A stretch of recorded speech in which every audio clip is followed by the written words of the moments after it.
Shalom, bien-aimés dans le Seigneur, grande est notre joie de nous retrouver au pied du grand roi pour notre méditation quotidienne. Nous sommes le vendredi 21 février 2025 et nous vous saluons au nom de notre Seigneur et Sauveur Jésus-Christ. Pour notre méditation de ce jour, nous allons lire un texte dans l'Évangile selon Jean. Jean chapitre 16, verset 33, dans deux versions. Louis II nous dit « Je vous ai dit ces choses afin que vous ayez la paix en moi. Vous aurez des tribulations dans le monde, mais prenez courage, j'ai vaincu le monde. » Parole de vie 2017 nous dit « Je vous ai dit cela pour que par moi, vous ayez la paix. Dans le monde, vous allez souffrir, mais soyez courageux, j'ai vaincu le monde. » Ayons la paix en lui. Ayons la paix en Jésus, ayons la paix en lui. Tel est le thème de notre méditation de ce vendredi 21 février 2025. Bien-aimés dans le Seigneur, durant son séjour sur la terre, le Seigneur Jésus-Christ nous a donné,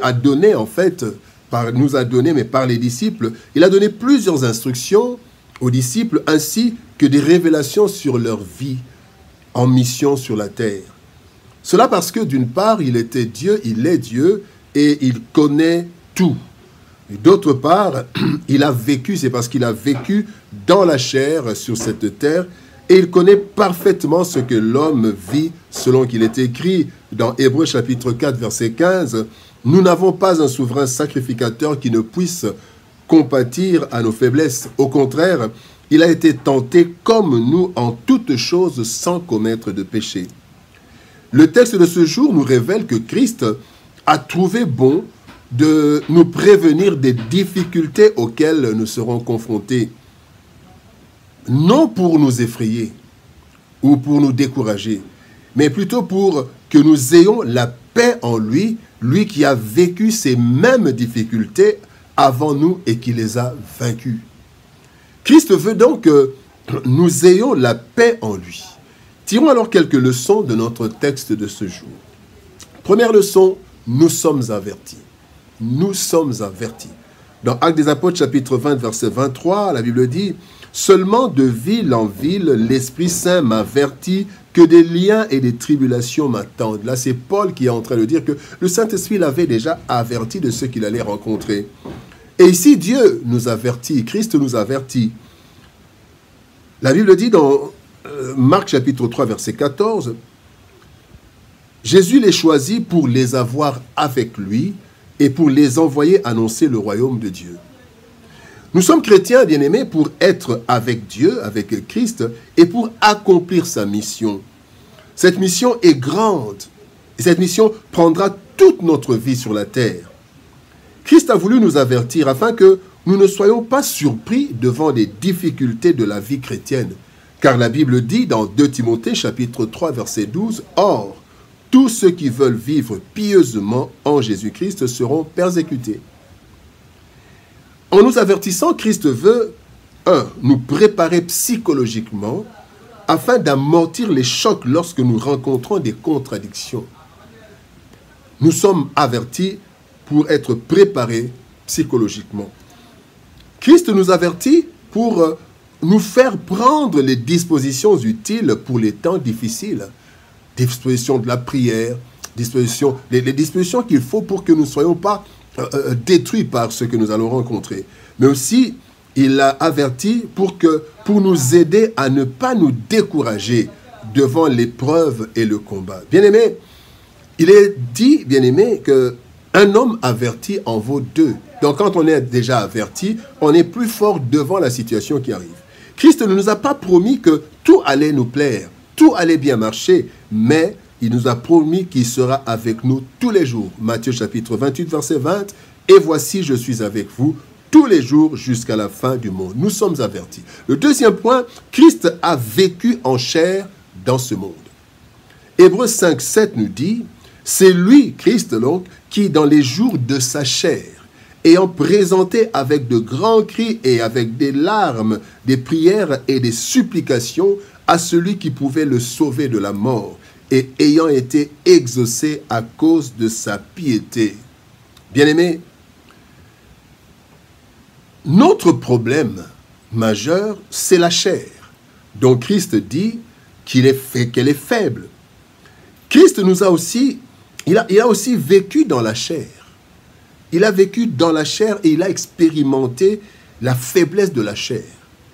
Voilà pourquoi il est écrit, Hébreux 4,15 que nous avons déjà cité, « Nous n'avons pas un souverain sacrificateur qui ne puisse compatir à nos faiblesses. Il les connaît. » Christ nous montre donc comment que vivre dans la chair faible, comment vivre dans la chair faible et vaincre par l'esprit. Il nous montre que nous pouvons vivre dans la chair, sur cette terre, et vaincre. Cela est possible. Par cette parole, Jésus montre trois choses. D'abord, il montre qu'il connaît la faiblesse de la chair, mais il l'a vaincu par la prière. Matthieu 26, 41 dit « Veillez et priez, afin que vous ne tombiez pas en tentation. L'esprit est bien disposé, mais la chair est faible. » Christ en a fait l'expérience. Deuxième chose, Christ connaît les défis du monde dans lesquels il nous envoie. Il dit dans Luc 10, 3 « Partez, voici, je vous envoie comme des agneaux au milieu des loups. » Il savait où il nous envoyait parce que lui aussi l'a vécu. Et troisième chose, c'est que Christ détient le secret de la victoire sur la chair et nous la communique. Luc 10, 19, il dit « Voici, je vous ai donné le pouvoir de marcher sur les serpents et les scorpions et sur toute la puissance de l'ennemi et rien ne vous nuira. » C'est pendant notre marche. Christ a vécu dans la chair et dans le monde.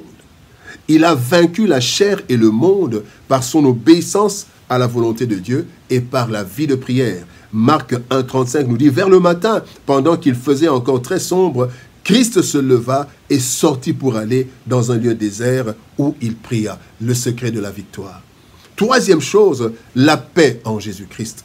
Philippiens 4, 6, 7 nous dit « Ne vous inquiétez de rien, mais en toute chose, faites connaître vos besoins à Dieu par des prières et des supplications avec des actions de grâce. Et la paix de Dieu, qui surpasse toute intelligence, gardera vos cœurs et vos pensées en Jésus-Christ. » Bien-aimés dans le Seigneur. Envoyé dans le monde, selon Matthieu chapitre 28, 18 à 20, et averti des défis et dangers qui s'y trouvent, il n'y a pas lieu de paniquer. Il n'y a pas lieu de se retirer. Mais Christ nous promet la paix en lui. Alors, en tout temps, bien-aimés, recourons à lui. Lui qui a vécu et vaincu dans la méditation et dans la prière. Deuxième chose, sachons qu'il nous accordera une paix qui surpasse toute intelligence et qui commencera par la paix de l'âme. David disait, même si une armée campait contre moi, mon cœur n'aurait aucune crainte. Psaume 27, verset 3. Et la troisième chose, bien-aimés, en tout temps, ayons cette espérance que si les choses nous dépassent, lui se lèvera, même le dernier. Il est dit dans Job chapitre 19, verset 25, « Mon Rédempteur est vivant, il se lèvera le dernier sur la terre. » Il est écrit dans Philippiens chapitre 1er, verset 6, « Celui qui a commencé en vous cette bonne œuvre la rendra parfaite pour le jour de Jésus-Christ. » Bien-aimés, nous sommes avertis de difficultés, mais nous sommes aussi avertis de la victoire de celui qui vit en nous. Ayons donc la paix en lui. Toutes les promesses du Seigneur envers ceux qui le suivent bouillonnent dans le cœur. Être enfant de Dieu nous confère beaucoup de faveurs en promesses et une espérance glorieuse. Cependant, la réalité nous pousse à nous remettre en cause et à revoir nos ambitions. Christ veut que nous ayons la paix en lui. Voilà pourquoi il nous a prévenus, il nous a avertis des tribulations d'une part et d'autre part, il nous a avertis, il nous a prévenus de sa victoire sur le monde. Lorsque nous le suivons, bien-aimés, certes, nous aurons des tribulations. S'il vit en nous, alors nous vaincrons comme lui a vaincu avant nous. Ayons la paix en Christ, car il nous donnera sa victoire. Prions. Père de gloire, nous te bénissons et te rendons grâce pour ton amour et ta bonté. Seigneur, merci parce que tu ne nous as pas leurré, tu ne nous as pas raconté des histoires, tu nous as dit des choses vraies, tu nous as avertis, afin que quand nous rencontrons les difficultés sur le chemin de la vie chrétienne, que nous ne soyons pas surpris, que nous ne disons pas que tu ne nous as pas prévenus, tu nous as prévenus, nous aurons des tribulations, mais tu nous as aussi prévenus. Puisque toi tu as vaincu, Seigneur, et que tu vis en nous, nous allons aussi vaincre comme toi tu as vaincu, parce que c'est toi qui vains, c'est toi qui remportes des victoires dans nos vies. Merci Seigneur de gloire d'aider mon frère et ma sœur à comprendre que les tribulations, toi tu as déjà prévenu, tu nous as prévenu, tu nous as promis, et tu nous as aussi averti que nous aurons des tribulations, ainsi que nous ne soyons pas, pour que nous ne soyons pas perturbés, mais que nous puissions recourir à toi. Aide-nous dans les moments difficiles et que toute la gloire te revienne. Bénis ta parole et bénis ton peuple, au nom de Jésus-Christ, nous avons ainsi prié, Père. Amen. Bien-aimés dans le Seigneur, que Dieu nous bénisse. Shalom, au revoir, et par la grâce de Dieu, nous nous retrouvons demain pour une autre méditation au pied du grand roi. Shalom, au revoir, et par la grâce de Dieu, à demain.